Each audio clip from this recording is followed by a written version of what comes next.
तो प्रधानमंत्री की राष्ट्रपति से मुलाकात से पहले विदेश मंत्री और रक्षा मंत्री जो अमेरिका के हैं उनसे मुलाकात हुई है और उन्होंने टेररिज्म के मद्देनजर भी चर्चा की। लेकिन महत्वपूर्ण बात यह है कि जो जानकारी आई है उसके मुताबिक साझा बयान जो जारी होगा मुलाकात के बाद उसमें सैयद सलाउद्दीन और हिजबुल मुजाहिदीन का जिक्र होगा। इस जिक्र का मतलब बहुत साफ है। इससे पहले अमेरिका ने लश्कर तोयबा और हाफिज सईद को लेकर टेररिज्म की लिस्ट में इन बातों का जिक्र किया था कि इन पे प्रतिबंध लगना चाहिए। साझा बयान में क्या प्रतिबंध लगाने का जिक्र करते हुए पाकिस्तान का भी जिक्र होगा? हमारे साथ राज कादियान साहब जुड़े हैं, लेकिन हम पहले मौसमी से इस सवाल का जवाब चाहेंगे। मौसमी, जो जिक्र आप लगातार बता रही हैं कि सैयद सलाउद्दीन और हिजबुल मुजाहिदीन का जिक्र, इस जिक्र का मतलब कहीं पाकिस्तान के ऊपर ये दबाव भी उसमें लिखा होगा कि अब उसे प्रतिबंध इन पे लगाना चाहिए?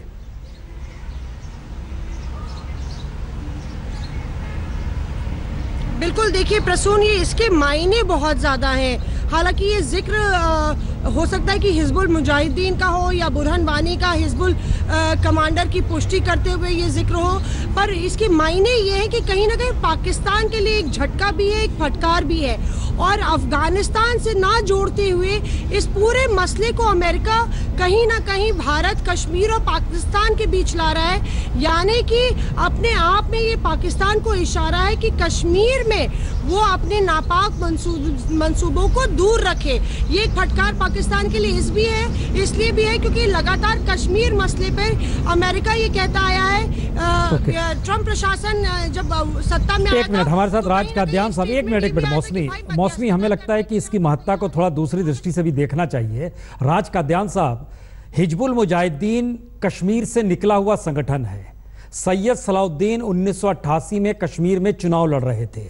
लश्कर तोयबा हो या जैश ए मोहम्मद हो या बाकी जो भी संगठन है वो पाकिस्तान की ज़मीं से निकले और आतंकवाद उन्होंने भारत के भीतर खूब फैलाया।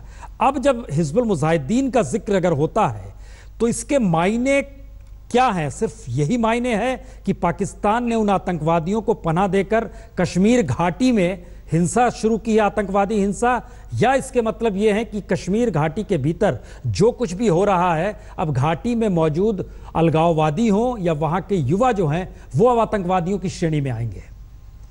कादियान साहब, जो मोदी और ट्रंप के बीच में मुलाकातें होंगी, कुछ मुद्दे ऐसे हैं जैसे दोनों देशों में कन्वर्जेंस है और कुछ मुद्दे ऐसे हैं जिसमें दोनों देशों की राय अलग अलग है।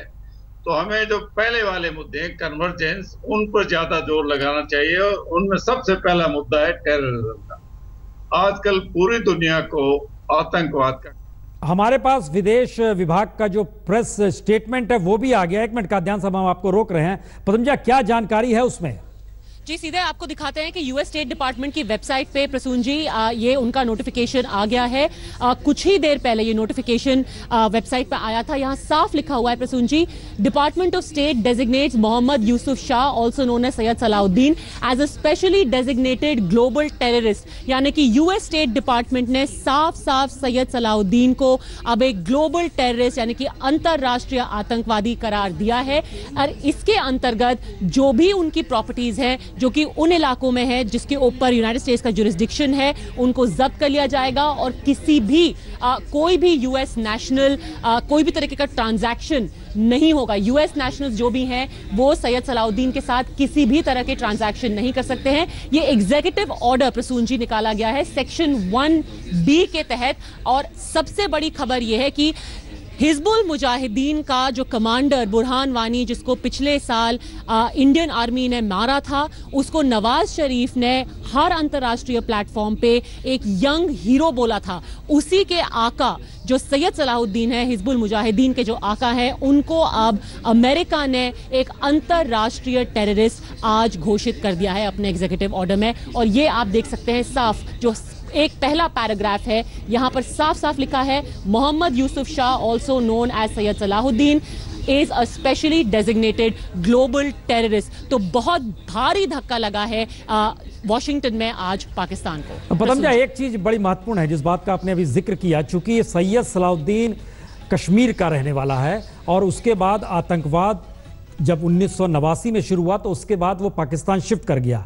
अब जब ग्लोबल टेररिस्ट वो घोषित किया जा चुका है तो उसकी बहुतेरी संपत्ति या उनका घर जो है वह कश्मीर में भी है। तो इसका मतलब अब ये निकाला जाए कि अब उस पर कार्रवाई, जो जिहाद, जो वो जिस रूप में जिहाद का शब्द लेकर वो आतंकवादी गतिविधियां कर रहे थे, अब उसके बाद कानूनी कार्रवाई तुरंत शुरू भी हो जाएगी।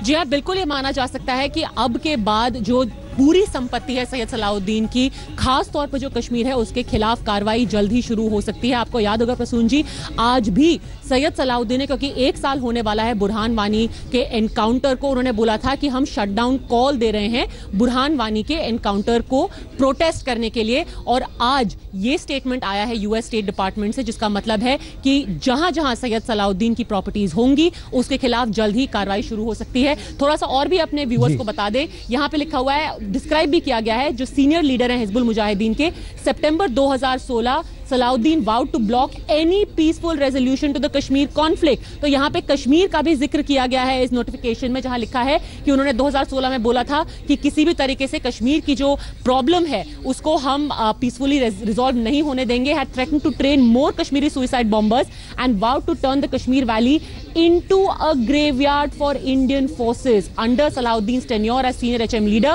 Hizbul Mujahideen had claimed responsibility for several attacks, including the 2014 explosive attack in Jammu and Kashmir, which injured 17 people.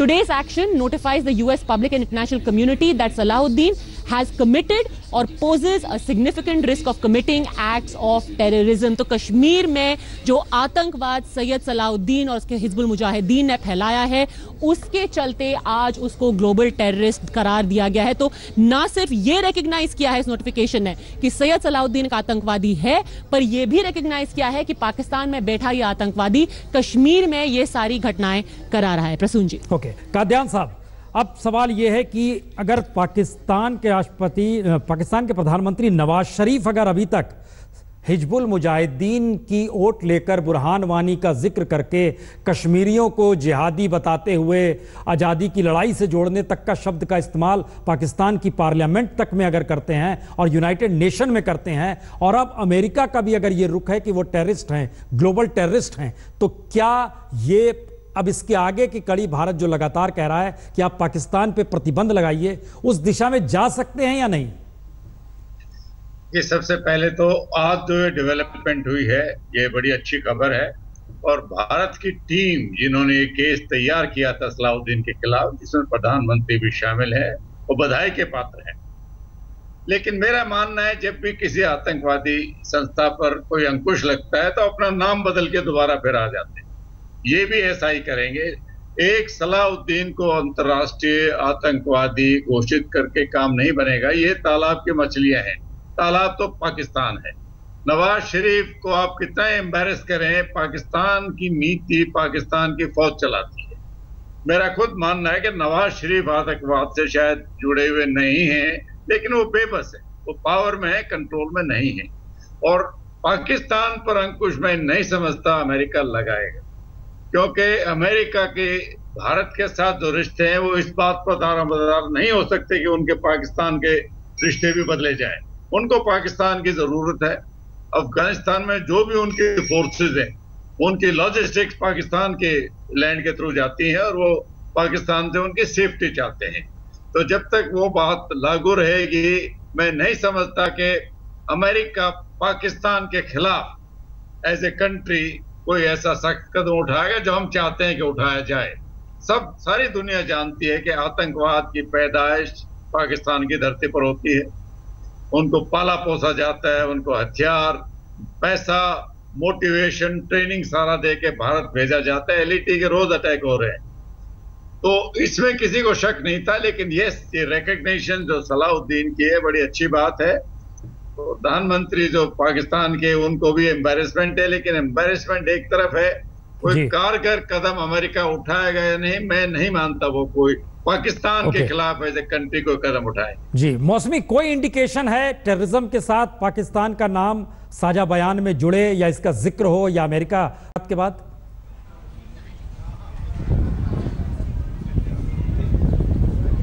देखिए प्रसून, आपको बता दें कि जो 3:30 बजे यहाँ अमेरिकी टाइम के मुताबिक मुलाकात होनी है, उसके बाद डेलीगेशन लेवल टॉक्स है और उसके बाद जॉइंट स्टेटमेंट जारी होना है।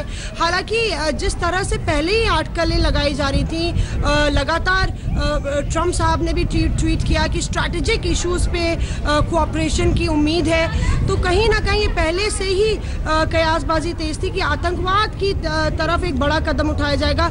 शायद पाकिस्तान का मेंशन हो, पर अपने आप में जिस तरह से या तो हिजबुल मुजाहिदीन या सैयद सलाउद्दीन या बुरहान वानी का अगर जिक्र जॉइंट स्टेटमेंट में आता है तो उससे साफ है कि इशारा पाकिस्तान की ओर है।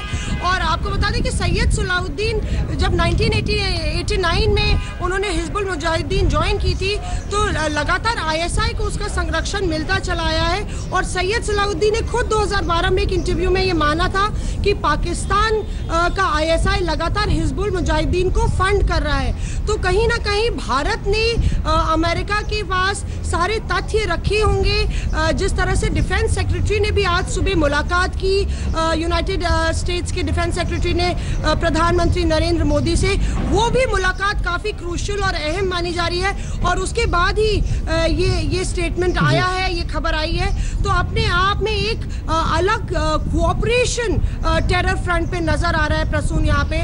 और शायद यही वजह है कि ये मुलाकात जो अगले 1-2 घंटे में होने वाली है, ये बेहद क्रूशियल हो जाती है, क्योंकि पहले ही ट्रंप प्रशासन ने पाकिस्तान की ओर अपना रुख साफ किया है। वो खुश नहीं है जिस तरह से हक्कानी नेटवर्क लगातार पनप रहा है पाकिस्तान में।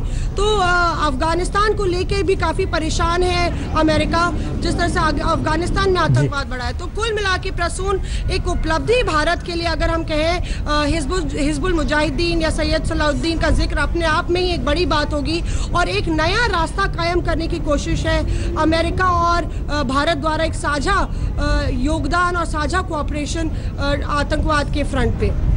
चलिए आप बने रहिए और बीच में फुल स्टॉप लिया कीजिए। एक नेक्सस नजर जरूर आता है किस तरीके से ISI, सेना, पाकिस्तान की सरकार, टेररिज्म, लेकिन क्या वाकई पाकिस्तान का जिक्र टेररिज्म के साथ जोड़कर अमेरिका करने की स्थिति में है या उसके अपने कुछ घाटे मुनाफे वो देखेगा? इस पे हर किसी की नज़र भी होगी और हम इस पे लगातार आज चर्चा भी करने वाले हैं कि अगर सलाउद्दीन और हिजबुल मुजाहिदीन का जिक्र हो रहा है तो इसके अब क्या मायने होने वाले हैं। अमेरिकी विदेश मंत्रालय ने हिजबुल मुजाहिदीन और सैयद सलाउद्दीन को अंतर्राष्ट्रीय आतंकवादी की सूची में डाल दिया है। और सैयद सलाउद्दीन को अंतर्राष्ट्रीय सूची में डालने का मतलब बहुत साफ है। पहली बार ये स्थिति आई है जब किसी कश्मीर के आतंकवादी को अंतर्राष्ट्रीय सूची में, अंतर्राष्ट्रीय टेररिस्टों की सूची में डाला गया है। दूसरी स्थिति इस लिहाज से बड़ी महत्वपूर्ण है कि इससे पहले लश्कर-ए-तौयबा और हाफिज सईद को भी अमेरिका उस सूची में डाल चुका है। लेकिन जिन स्थितियों में पाकिस्तान की ज़मीं पनाह दे रही है उसमें जब तक पाकिस्तान का जिक्र नहीं होता है और आतंकवाद से पाकिस्तान को जोड़कर दुनिया नहीं देखेगी या अमेरिका नहीं देखेगी, तब तक क्या मुश्किल है। कादियान साहब, यही एक सवाल सबसे बड़ा है, क्या अमेरिका अपनी सहूलियत के लिहाज से टेररिज्म के कटघरे में पाकिस्तान को खड़ा नहीं करेगा या फिर पाकिस्तान जिस लिहाज से चीन के साथ खड़ा है वह कहीं ना कहीं चेक एंड बैलेंस उसके लिए है? अंतर्राष्ट्रीय कूटनीति का सिद्धांत ही है कि हर देश अपने हक में बात करता है। अमेरिका अपने हक में बात करेगा। हम चाहते हैं कि हम तो रोजाना आतंकवाद के शिकार हो रहे हैं और हर आतंकवादी हमलावर पाकिस्तान की धरती से आता है। हम जानते हैं, दुनिया भी जानती है, लेकिन इसका असर और किसी देश पर नहीं है। अमेरिका अपने हित देखेगा कि उनको पाकिस्तान की कितनी जरूरत है, खासकर अफगानिस्तान में। क्या वो अफगानिस्तान में हक्कानी नेटवर्क से पीछे हट सकते हैं ताकि वहां पर एक डेमोक्रेसी बहाल हो, जो अमेरिका चाहता है? अगर उनको अपना फायदा लगेगा तो जरूर वो कोई अंकुश लगाएंगे, लेकिन मैं नहीं समझता कि सिर्फ भारत के कहने पर वो कुछ इनकरेजिंग वर्ड्स बोलेंगे, बात करेंगे। नहीं कादियान साहब, हम इसलिए ये सवाल कर रहे थे क्योंकि अंतर्राष्ट्रीय आतंकवादियों की सूची अमेरिका ने इससे पहले जारी भी की है। क्या उसमें एक नाम भर है? ये इसके मतलब है क्या अगर आप अंतर्राष्ट्रीय आतंकवादी घोषित करते हैं तो? नहीं, इसका मतलब ये है कि अमेरिका भी समझता है और मानता है कि आतंकवाद का खौफ फैल रहा है और उन्होंने एक और आतंकवादी जो भारत की सिफारिश पर उसको आतंकवादी, अंतर्राष्ट्रीय आतंकवादी की सूची में डाला है। ये तो उनका मानना है, ये हमारी कामयाबी है। मैंने पहले भी कहा कि हमारी नहीं, लेकिन हाफिज सईद तो पहले से डाला हुआ है। तो हाफिज सईद को पाकिस्तान ने क्या कर दिया? कुछ नहीं किया। हाउस अरेस्ट सिर्फ नाम के वास्ते किया है। उसके ब्रदर इन लॉ ने भी वो कमांड संभाली है। आज भी उनकी वीडियो आई है, मैंने किसी चैनल पे देखी है, सलाउद्दीन की भी और वो रहमान मक्की जो उनके ब्रदर इन लॉ है, दोनों ने कहा है कि अमरनाथ यात्री पर हमला किया जाए। वो चाहते हैं कि ये हमला हो आतंकवादी और भारत में धार्मिक दंगे शुरू हो जाए। वो तो सलाउद्दीन की भी आई थी। तो उनको हाफिज सईद को करने से जैसे मोहम्मद खत्म नहीं हुआ, वही मैं कह रहा हूं, ये अपना नाम बदल के फिर आ जाएंगे। तो एक आतंकवादी को अंतर्राष्ट्रीय आतंकवादी घोषित करना साइकोलॉजिकली अच्छी बात है हमारे लिए, लेकिन ग्राउंड हालत में कोई फर्क नहीं पड़ेगा। यही संस्था कोई दूसरा नाम लेके आ जाएगी। और जब तक पाकिस्तान पर हम लगाम नहीं लगा पाएंगे, और ये लगाम हमको लगानी पड़ेगी, दुनिया नहीं लगाएगी, हम उसके शिकार हैं। अपनी लड़ाई है, हमारी नौका हमको ही खेलनी पड़ेगी। दूसरे देश मानते हैं, इसीलिए हमने सर्जिकल स्ट्राइक की, किसी ने उसकी आलोचना नहीं की थी। वो एक अच्छा संकेत है कि भारत कल को कुछ और भी कर सकता है, लेकिन उसमें कोई देश हमको इस बारे में मदद करे, उसकी उम्मीद मैं नहीं समझता हमें रखनी चाहिए। गौरव भी हमारे साथ जुड़ चुके हैं स्टूडियो में। गौरव, क्योंकि इस बात का जिक्र लगातार होता है कि अंतर्राष्ट्रीय आतंकवादी का मतलब कानूनी तौर पर और संयुक्त राष्ट्र के नजरिए से अगर देखिए तो चीजें अनुकूल अब उनके लिए नहीं रही, लेकिन आतंकवादी घटनाओं के मद्देनजर अगर देखिए और भारत की परेशानी देखिए तो उसमें कोई असर नहीं पड़ता है। ये एक पहला कदम है। हाफिज सईद की भी अगर बात की जाए तो अब तक हाफिज सईद खुले तौर पर घूमता था, लेकिन एक बार जब फाइनेंशियल एक्शन टास्क फोर्स ने पाकिस्तान पर नकेल कसनी शुरू की, तब पाकिस्तान को चाहे दिखावे के तौर पर ही, लेकिन हाफिज सईद के खिलाफ कार्रवाई करनी शुरू करनी पड़ी। हाफिज सईद नजरबंद है पाकिस्तान में। आए दिन लश्कर-ए-तैयबा आतंकवादी संगठन रोता ये रहता है कि हमको ठीक से काम नहीं करने दिया जा रहा है पाकिस्तान में। दिखावा भर है एक पहला कदम। सैयद सलाउद्दीन को एक आतंकवादी घोषित करने के 2 महीने हैं। कश्मीर में जो भारत की आतंकवाद के खिलाफ मुहिम है, अमेरिका उसके साथ खड़ा है। यह साफ तौर पर संकेत यहां से निकल रहा है, क्योंकि अगर लश्कर-ए-तैयबा जैसे आतंकी संगठनों की बात की जाए तो उनके ऑपरेशंस न केवल जम्मू कश्मीर में है या देश भर में है, उनके ऑपरेशंस अफगानिस्तान में भी हैं, यूरोप में भी हैं और अमेरिका में भी हैं। लेकिन हिजबुल मुजाहिदीन एक ऐसा आतंकवादी संगठन है जिसके ऑपरेशंस मुख्य तौर पर जम्मू और कश्मीर में केंद्रित है, कश्मीर घाटी में। और ऐसे समय उस आतंकवादी संगठन के सरगना को अगर अमेरिका एक डेजिग्नेटेड ग्लोबल टेररिस्ट घोषित करता है या उस सूची में डालता है, तो यह एक संकेत 2 स्तर पर है। मौसमी, जिस बात का जिक्र हम लोग लगातार कह रहे हैं कि क्या पाकिस्तान क्यों नहीं उसका जिक्र होगा, कादियान साहब भी कह रहे हैं कि बड़ा मुश्किल है, उनकी अपनी डिप्लोमेसी है, और भारत लगातार कहता है कि उसको लाया जाए। हमारा सवाल अब बड़ा साफ है, अगर यूनाइटेड नेशन में नवाज शरीफ बुरहान वानी का जिक्र करते हैं और अगर अमेरिकी विदेश मंत्रालय बुरहान वानी का जिक्र टेररिस्ट के तौर पर कर रहा है, तो फिर पाकिस्तान का नाम लेने में अमेरिका को परेशानी क्या है?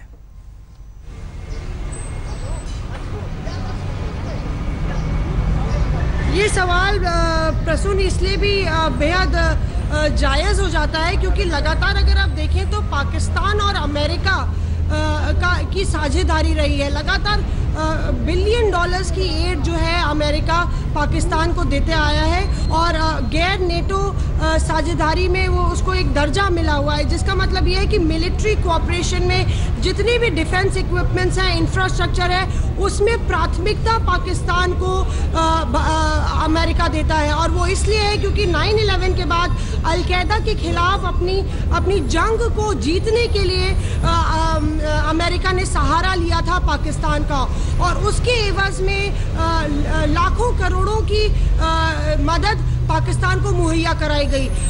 एक पार्टनर के तौर पे पाकिस्तान उभरा और कहीं ना कहीं पाकिस्तान को लगने लगा कि वो मोस्ट फेवर्ड डिफेंस पार्टनर हो गया है अमेरिका का। आपको बता दें कि भारत और अमेरिका के बीच डील्स जब शुरू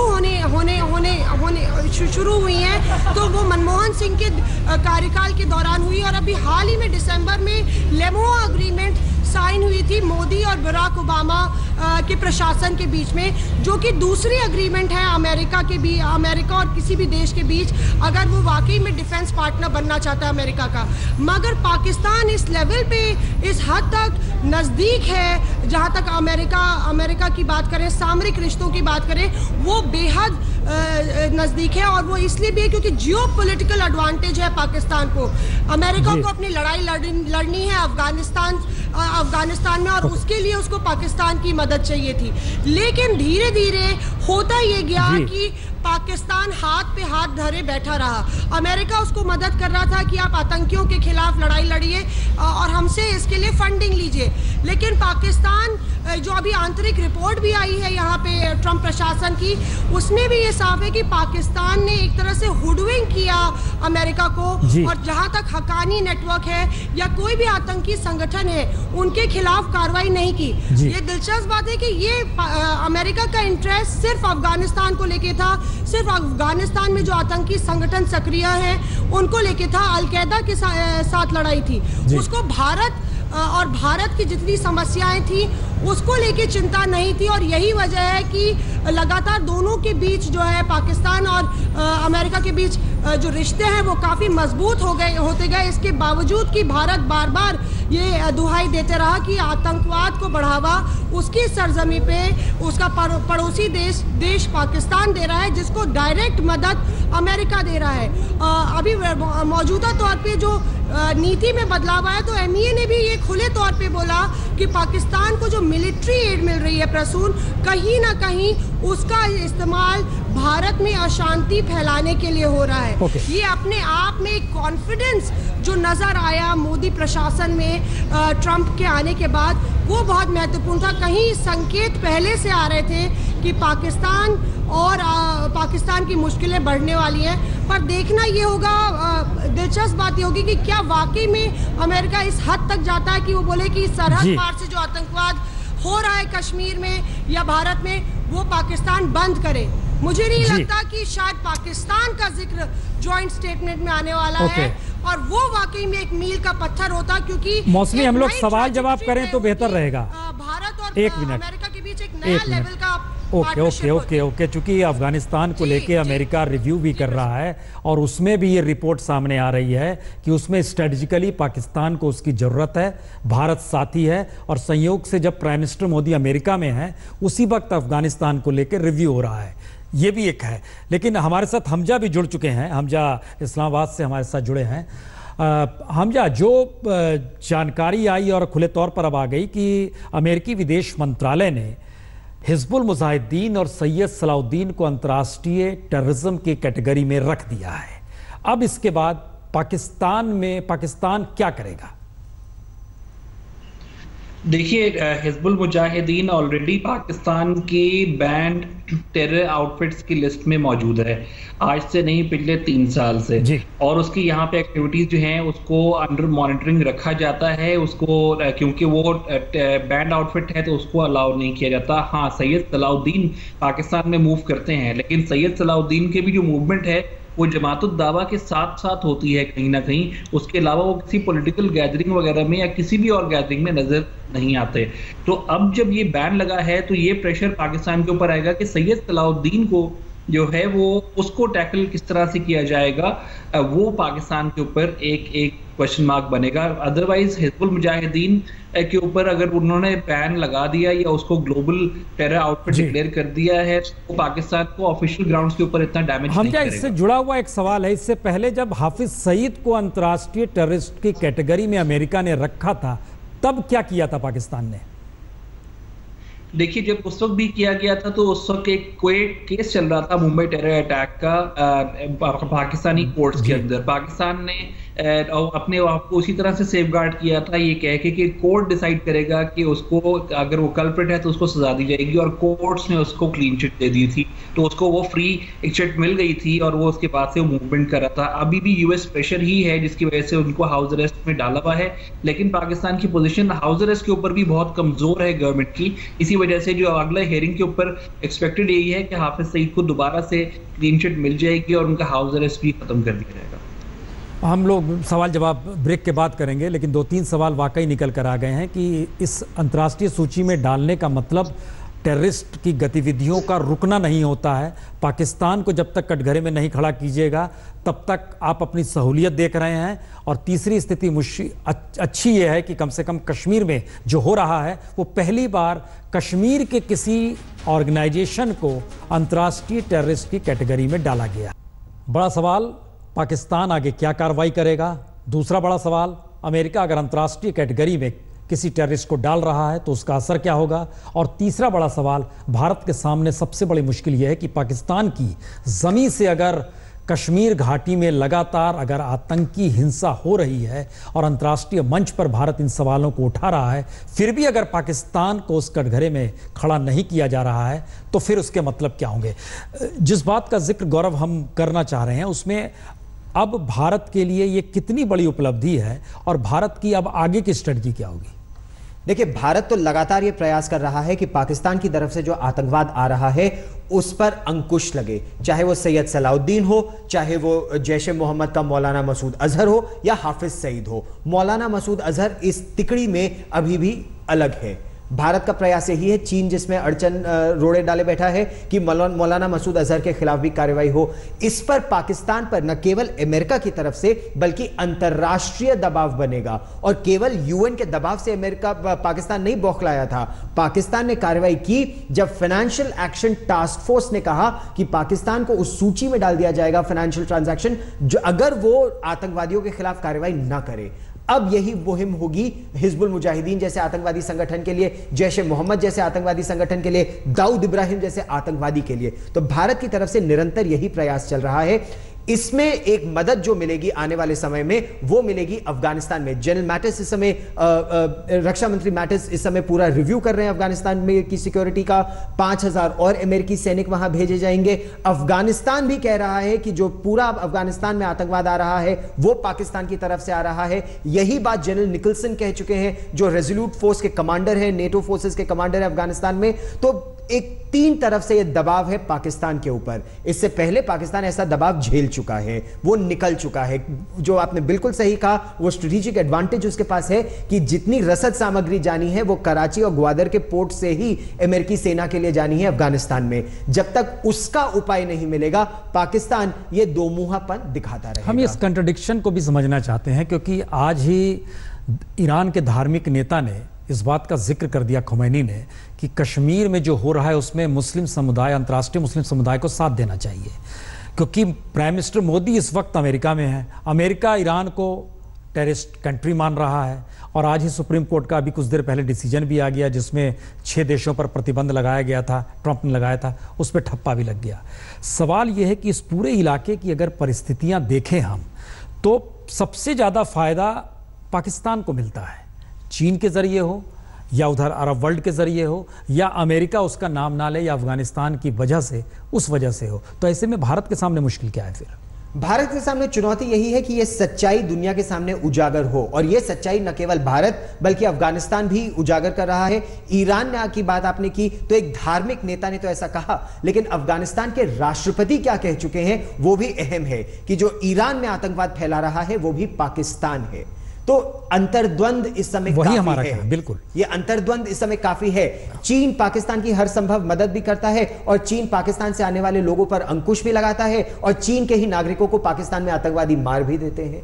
तो ये एक विरोध जो है ये इस समय चल रहा है और पाकिस्तान इसका कुछ समय और फायदा उठा पाएगा, लेकिन कितने समय उठा पाएगा ये एक बड़ा प्रश्न है क्योंकि ये जो लड़ाई है पाकिस्तान से आ रहे आतंकवाद के खिलाफ वो निरंतर चल रही है और देश इसमें जुड़ते जा रहे हैं। हमजा, एक सवाल मेरे ख्याल से शायद पाकिस्तान की नज़र प्राइम मिनिस्टर मोदी की अमेरिकी यात्रा पर जरूर होगी और जब अमेरिकी राष्ट्रपति रियाद पहुंचे थे उस समय नवाज शरीफ चाहते थे उनसे 1-to-1 मिलना, मिल नहीं पाए, भाषण जेब में रह गया, ये सारी खबरें आई।